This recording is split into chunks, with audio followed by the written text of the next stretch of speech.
баяғы заманда, ежелгі Грекияның алтын ғасырында құдіретті құдайлар мен жау жүрек батырлар өмір сүрген. Міне, солардың ішіндегі ең атақты да, ең күштісі ер жүрек Геркулес болыпты.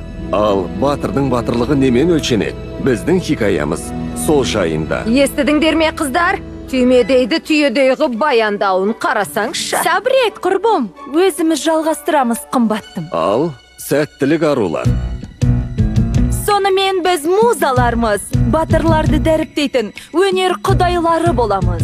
Геркулес сынды батырларды. Нағыз жігіттің сұлтаны. Онымен қосылып ән айтуға дайынмын. Бірақ бұл хикая сонау Геркулесті неге келмей тұрған кезден басталады. Сонау бір заманда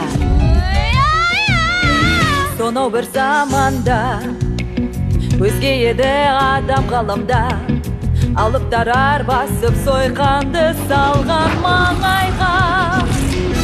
Ойранда барлығын, талқанда болар мұнда бәрін. Апатта қорқытып күн сайын бар адамдарды.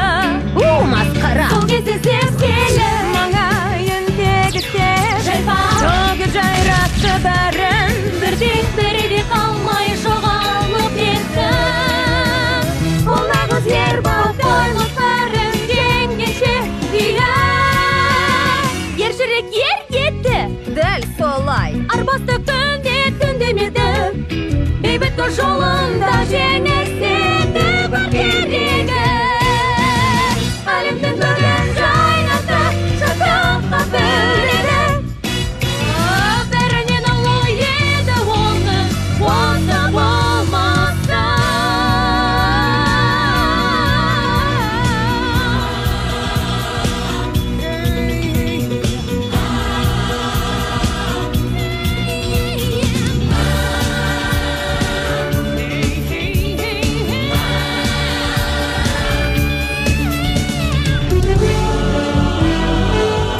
Геркулес.